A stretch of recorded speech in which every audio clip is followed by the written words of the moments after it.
Bon, je me représente, c'est la deuxième fois qu'on se pose et c'est avec plaisir que je fais cet entretien avec vous.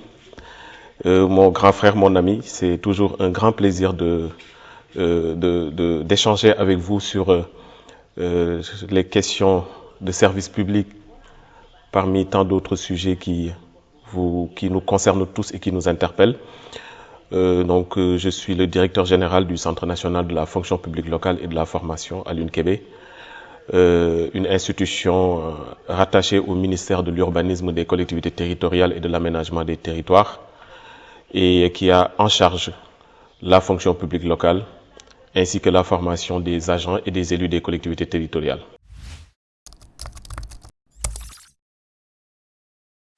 Alors, j'ai pris mes fonctions le 17 février 2025, donc à la tête du Centre national de la fonction publique locale et de la formation.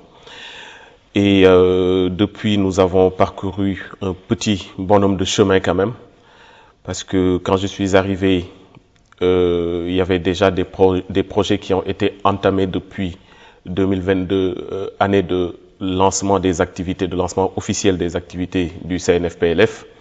Donc, naturellement, j'ai pris en cours ces projets que j'ai continué. Il s'agit effectivement du projet soutien à la gouvernance territoriale et au dialogue des territoires, qui a été un projet phare du Centre national de la fonction publique locale et de la formation, financé par le ministère des Affaires étrangères et de l'Europe à travers l'ambassade de France au Sénégal.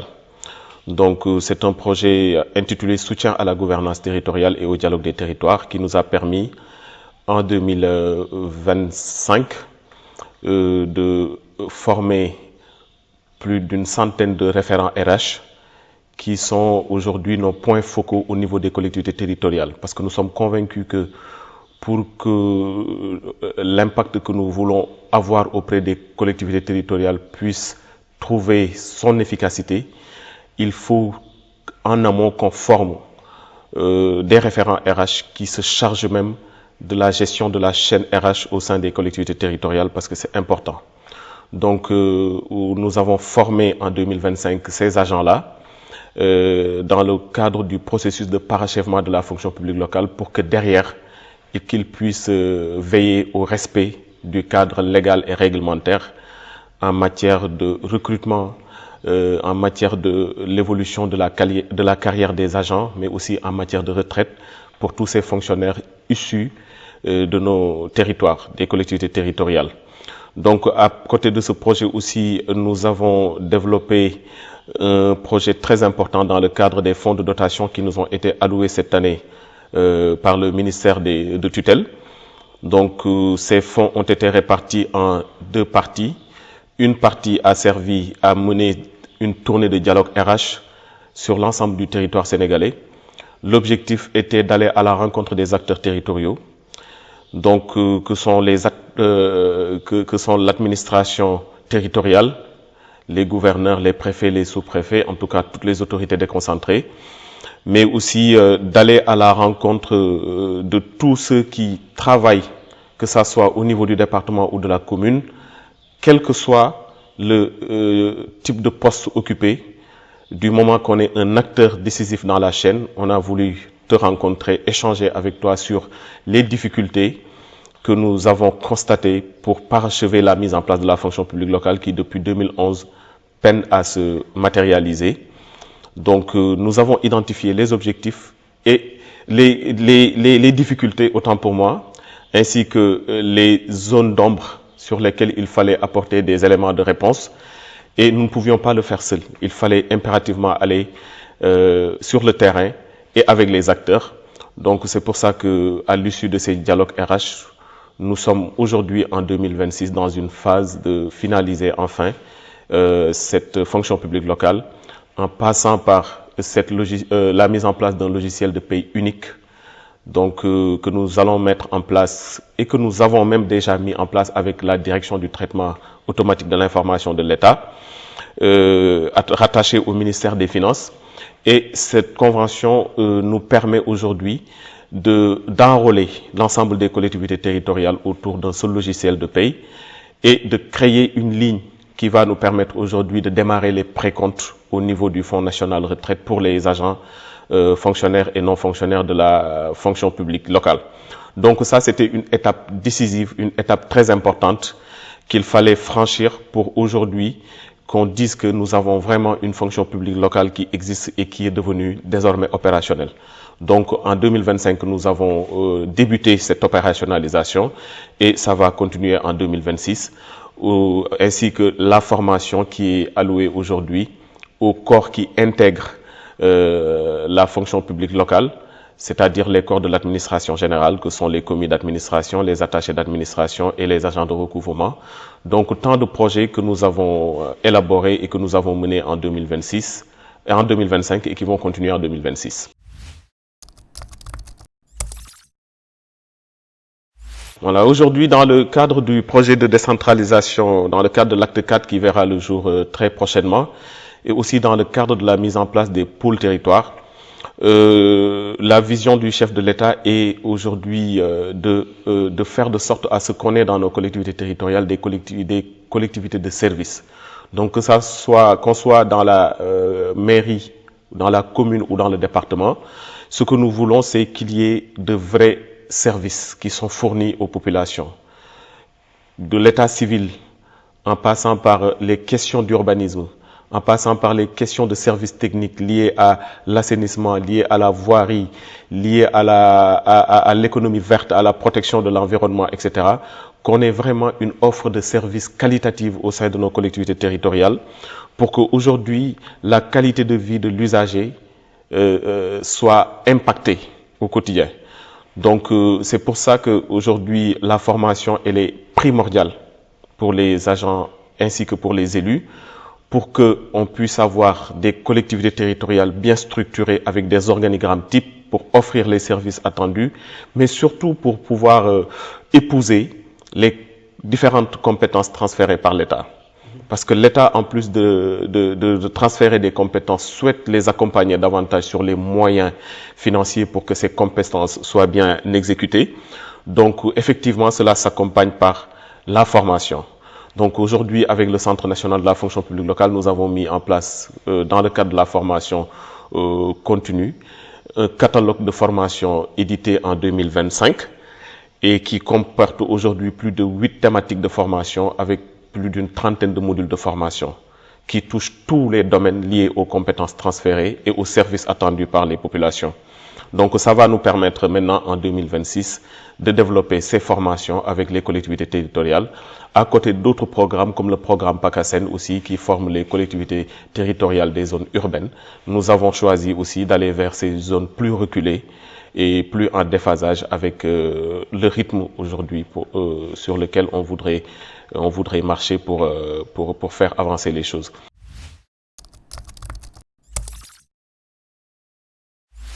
Voilà, comme je vous l'ai dit tantôt, cette formation des élus et des agents va leur permettre aujourd'hui de mener à mieux les politiques de développement local. Parce que sans compétences, sans de vraies compétences au niveau de nos collectivités territoriales, je crois que les politiques de décentralisation ou en tout cas la vision que nous avons aujourd'hui d'impulser le développement au niveau local risque de rencontrer beaucoup de difficultés. Parce que tout simplement, si on n'a pas des hommes qui puissent concevoir de vrais projets de développement local pour leur terroir, pour leur collectivité, tant qu'on n'a pas aujourd'hui des hommes outillés par les compétences dont ils ont besoin pour impulser le développement de nos collectivités, ça ne servira à rien, on n'ira nulle part. Donc c'est pour ça que c'est très pertinent, voire même très judicieux, que nous mettions vraiment l'accent sur la formation des élus, mais aussi des agents, pour que, en tout cas, les compétences qui leur sont transférées par l'État puissent être bien menées par la capacitation et les outils qu'on leur fournit au quotidien, que ça soit dans le cadre de la formation continue, que ça soit dans le cadre de la formation initiale, mais aussi dans le cadre de la formation digitale que nous avons mis en place, que nous allons mettre en place en 2026 pour toucher le maximum de cibles que possible.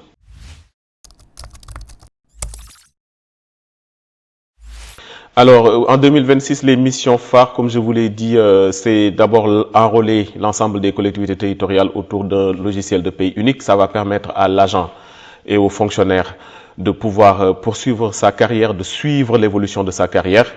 Mais aussi, nous allons tenir cette année, en 2026, les commissions administratives paritaires pour l'avancement des agents. Ça va nous permettre aujourd'hui de répondre à une doléance des travailleurs des collectivités territoriales pour qui, depuis 10 ans, n'ont eu aucun avancement dans leur carrière. Donc, tant qu'on n'avait pas cet enrôlement autour de ce logiciel, la visibilité qu'on devrait avoir, nous ne pourrions pas l'avoir. Donc, aujourd'hui, c'est un problème qui est réglé. Ça va nous permettre maintenant d'assurer le suivi de l'évolution de la carrière des agents à travers la tenue de ces commissions administratives paritaires, ce qui va participer de manière considérable au parachèvement de la fonction publique locale. Donc, d'autre côté aussi, comme je vous l'ai dit tantôt, nous mettons en place aujourd'hui une formation digitale qui va nous permettre de toucher le maximum de collectivités territoriales que possible, de faire aussi des gains en matière financière, parce que se déplacer ou bien regrouper les agents dans des hôtels, s'occuper de la restauration pendant 5 jours, parfois pendant 2 semaines, c'est un coût très exorbitant pour nos pouvoirs publics. Donc l'objectif aujourd'hui est d'optimiser les dépenses à travers cette formation digitale que nous mettons en place et qui sera aussi l'une des activités phares en ce qui concerne la formation en 2026. Alors, ces formations seront adaptées par un questionnaire qui a été déjà soumis à ces collectivités territoriales parce que chaque collectivité a des besoins spécifiques en matière de formation.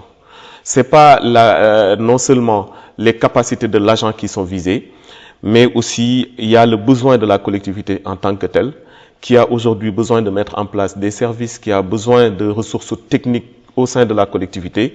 Et c'est en fonction de tous ces paramètres-là que nous avons mis en place ce catalogue de formation, que ça soit la formation continue, surtout la formation continue et la formation digitale. C'est sur vraiment une expression de besoin de ces collectivités et nous allons les former au cas par cas selon les attentes des uns et des autres.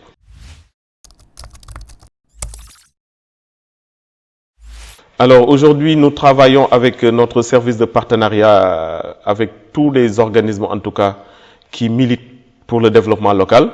Donc nous avons d'une part les pouvoirs publics avec lesquels nous travaillons, c'est-à-dire l'ensemble des sectoriels du gouvernement, que ce soit le ministère de l'Environnement, que ce soit le ministère des Finances, que ce soit le ministère de la Famille, ou le ministère même de l'économie. Donc on travaille vraiment avec l'ensemble des sectoriels sur toutes les questions qui concernent le développement local. Mais aussi nous travaillons avec les partenaires privés. Je vous ai tantôt parlé de la représentation diplomatique. Nous travaillons avec l'ambassade de France, nous travaillons avec la coopération espagnole ainsi qu'avec la coopération allemande, GIZ. Maintenant, nous élargissons aujourd'hui le partenariat aussi à d'autres secteurs parce que nous agissons en guise de projet, en guise d'orientation pour arrimer l'ensemble de nos projets à l'agenda de transformation systémique de notre pays, Sénégal 2050. Et aujourd'hui, l'ensemble des projets, en tout cas, sont tournés vers tout ce qui est économie bleue, économie verte, tout ce qui est aussi changement climatique, tout ce qui permet, en tout cas, aux collectivités territoriales de pouvoir renforcer les capacités des agents, ainsi que aussi sur des questions essentielles concernant l'état civil, concernant surtout l'urbanisme et toutes les questions aussi liées à la fiscalité locale, etc. Donc vraiment, c'est des thématiques diverses et variées suivant les différentes collectivités avec qui nous travaillons. Alors aujourd'hui, nous avons le concours de l'État qui nous alloue quand même 2,5% des fonds de dotation alloués aux collectivités territoriales pour qu'on puisse assurer le parachèvement de la fonction publique locale, mais aussi pour qu'on puisse les accompagner pour leurs besoins en formation. Mais aussi, comme je vous ai dit tantôt, aujourd'hui, il y a beaucoup de partenaires qui cherchent à investir au Sénégal, dans le cadre de l'économie verte, dans le cadre de l'économie bleue, comme dans le cadre aussi des industries ou de l'agroalimentaire. Et avec la mise en place des pôles territoires, nous allons voir comment travailler avec ces institutions nationales et internationales pour appuyer les collectivités territoriales, en tout cas qui seront des acteurs clés de ce développement local.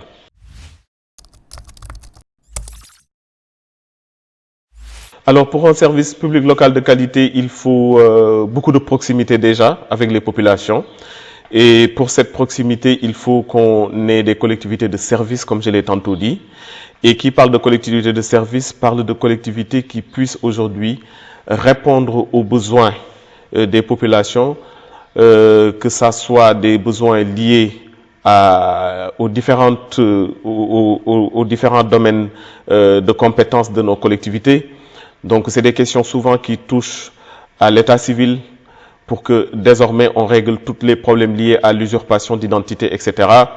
Mais aussi les questions liées aux autorisations de construire, au respect de l'environnement, à l'urbanisme, les questions liées à la voirie, les questions liées à l'assainissement, etc.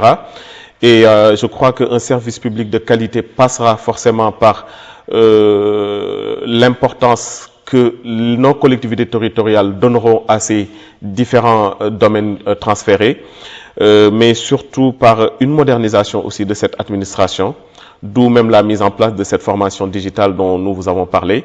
Et désormais, nous aurons des collectivités territoriales équipées, mais aussi outillées, mais aussi digitalisées, qui digitalisent les process, qui digitalisent les démarches, pour qu'aujourd'hui, le citoyen puisse se trouver à Saint-Louis et avoir un extrait de naissance sans pour autant se rendre à Gandon ou se rendre à Pal ou à Raou ou bien se rendre à Dakar, parce que tout simplement, il faut une présence physique. Voilà, alors qu'aujourd'hui, le monde est ce qu'il est. Donc, une administration de services de qualité doit être une administration dématérialisée, digitalisée, mais aussi une administration qui fournit de vrais services aux concitoyens.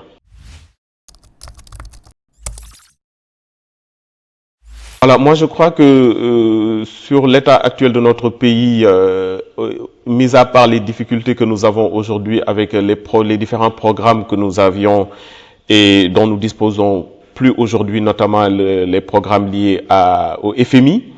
Donc, je crois que c'est les seules difficultés que nous avons aujourd'hui et grâce au plan de redressement économique et social lancé par le Premier ministre, nous nous en sortons pas mal. Et je crois que nous tenons le cap et nous allons continuer à tenir le cap parce que dans cette quête de souveraineté que nous avons, dans cette quête d'autonomie que nous avons pour asseoir un État libre, mais aussi un État conquérant, il nous faut absolument passer par cette étape d'affranchissement par rapport aux institutions internationales, aux institutions financières aujourd'hui, qui ne vont pas forcément pour l'intérêt du Sénégal et l'intérêt des pays du tiers. Donc ça, heureusement, nos dirigeants l'ont compris, notamment le président de la République et le Premier ministre, et travaillent d'arrache-pied avec les ministères de l'économie et des finances pour pallier ces dysfonctionnements et l'ensemble des difficultés rencontrées dans ce sens. Maintenant, au niveau social, je crois que le gouvernement aussi a fait beaucoup d'efforts. Parce que jamais un gouvernement n'a autant baissé les prix des denrées de première nécessité. Aujourd'hui, nous avons le sucre, le riz, la farine et beaucoup d'autres produits de première nécessité qui ont subi en tout cas des baisses considérables et qui ont été rendus très accessibles aux populations. À cela aussi s'ajoute la baisse liée au prix du pétrole, etc., de l'essence autant pour moi. Et ça, c'est des éléments très essentiels qu'il faut rappeler, que malgré le contexte difficile dans lequel nous avons trouvé le pays, malgré ce travail d'arrache-pied que le gouvernement fait pour vraiment tenir la tête du pays hors de l'eau, il y a aussi des efforts qui sont consentis pour protéger les populations, pour veiller en tout cas à la protection des couches les plus vulnérables, pour que, voilà, au moins la crise ne se fasse pas sentir autant. Maintenant, nous allons vers une période de croissance en 2026, comme l'a annoncé le gouvernement. Et Inch'Allah, on espère pouvoir avoir beaucoup plus d'améliorations en 2026 et d'ici 2028 de manière progressive. Oui, moi je crois que nous sommes de purs socialistes chez PASTEF parce que nous croyons beaucoup en l'humain. Et si vous voyez le programme si vous voyez l'agenda et la vision du chef de l'État sur les différents projets que nous avons, euh, l'aspect équité sociale, l'aspect humain revient souvent, le capital humain de qualité. Et nous travaillons toujours à ce que les efforts que le gouvernement fait et que les efforts que nous faisons en tant qu'hommes politiques, en tant que ressources engagées, que tous ces efforts soient ressentis par les populations. Parce que moi, je suis d'avis que toute politique qui n'a pas une vocation sociale ne mérite pas d'être menée, ou en tout cas n'a pas lieu d'être. Parce que la politique n'est rien d'autre que ce travail et ces mécanismes qu'on met en place pour soulager les maux de la société. Et quand on soulage les maux de la société, c'est pour rendre plus agréable la vie des populations. Donc l'objectif recherché, c'est voilà, au final que les populations puissent être heureux et qu'ils puissent vivre dans une société qui leur offre tout ce dont ils ont besoin. Donc c'est ça qui me lie au social et moi depuis, même avant mon engagement politique, j'étais très social. J'avais une association et je continue à œuvrer dans ce sens. Le temps libre, voilà, les week-ends par exemple, je vais voir les dars par exemple dans le mois de Ramadan. Ce matin nous avons été chez Seigne Adi Ndiaye. Nous avons vu les talibés qui sont là et qui apprennent le Coran, qu'on forme et qui seront le Sénégal de demain. Pour moi c'est important de les appuyer. Et voilà, nous appuyons aussi le secteur de la santé parce que l'accès aux soins au Sénégal n'est pas encore tel que rêvé, etc., etc. Donc on essaie vraiment de mettre toujours la main sur le cœur et d'aider nos concitoyens du mieux qu'on peut.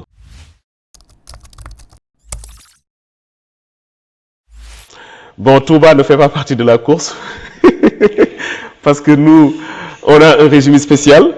Maintenant, à Saint-Louis, on verra. La dernière fois qu'on s'est vu, j'étais catégorique. Hein, je vous ai dit que moi, mon objectif, c'est pas impérativement d'aller à la course de la mairie. Maintenant, la réalité nous attrape souvent. Mon objectif n'est toujours pas, je ne suis pas toujours animé de ça. Hein, c'est pas vraiment comme on dit en Wolof, du loolu moy sama yité principal. Li am solo et ce qui est vraiment le plus important, c'est qu'on arrive à avoir un projet de développement local très solide pour Saint-Louis. Qu'on se souvienne que Saint-Louis n'est pas comme toutes les autres villes du Sénégal. Qu'on sache que Saint-Louis a une histoire. Saint-Louis a un patrimoine. Saint-Louis a une spécificité qui fait d'elle, je crois que l'une des plus grandes villes du Sénégal. Son île classée patrimoine historique, ses parcs, le parc de Djoudj, le parc de Gumbel, les différents sites que nous avons, les festivals que nous avons et tout ce qui fait Saint-Louis fait de sorte à ce que nous devons bien repenser aujourd'hui le modèle de développement que nous voulons pour cette ville. Et je crois que c'est des questions qui nous interpellent tous et si on aime cette ville, on est forcément assujetti à cette réflexion et à ces différentes questions. Et aujourd'hui, nous sommes en train de voir comment faire pour accompagner en tout cas les différents profils qui vont jaillir de la commune et en tout cas travailler dans ce sens pour qu'on ait en tout cas un bon profil et qu'on ait des hommes debout pour redonner à Saint-Louis son lustre d'antan. Parce que Saint-Louis en a besoin. Cette ville est devenue vétuste. Cette ville s'est délabrée. Cette ville n'offre rien à ses populations. Quand vous sortez ici de l'hôtel et que vous voyez les quais, mais il n'y a rien à part des pirogues amarrées ou bien en tout cas des gens qui traînent. Il n'y a pas de commerce au niveau des quais. Il n'y a pas de piste de promenade. Il n'y a pas de café. Il n'y a pas de crêperie. Il n'y a rien. Il y a rien en fait dans cette ville. Et pourtant, Saint-Louis a tellement de potentiel. Et je crois qu'avec les échéances qui arrivent, nous allons réfléchir sur ça et prendre nos responsabilités le moment venu, soit accompagner les meilleurs profils ou le meilleur profil qu'on aura, ou nous-mêmes nous positionner si la ville nous le demande et que vraiment nous en sentons le besoin de le faire. Mais nous le ferons plus par devoir, par conviction, par souhait d'apporter notre pierre à l'édifice, que de venir mener des guerres de position pour tout simplement voilà, avoir du pouvoir. Moi, je ne le ferai jamais pour ça. Moi, j'entretiens d'excellentes relations avec tout le monde, en commençant par M. Modou Mbenguei, le directeur général de l'ACEPEX, que je salue et dont je salue surtout l'engagement, le courage, le sérieux, l'abnégation et la vigueur dans le travail qu'il fait. Un homme d'une grande discrétion qui fait du mieux qu'il peut pour en tout cas fédérer Pastef Saint-Louis et qui bénéficie aussi de la confiance totale des autorités du parti. Donc il y a aussi les autres directeurs généraux. Je peux citer Madame Thiara Sow qui est une sœur et qui fait aussi un travail remarquable à la tête de l'OLAC. Il y a aussi notre frère Ibrahim Diop. Il y a aussi l'honorable député Yassine Samb. Il y a l'honorable député Fama Bachir. En tout cas, avec tous les responsables politiques de Saint-Louis, moi j'entretiens d'excellentes relations. C'est des frères, c'est des sœurs. Et je suis dans une dynamique d'apporter ma pierre à l'édifice qu'autre chose. Et je crois que nous n'avons aucune raison de ne pas nous entendre et que nous allons travailler ensemble dans ce sens.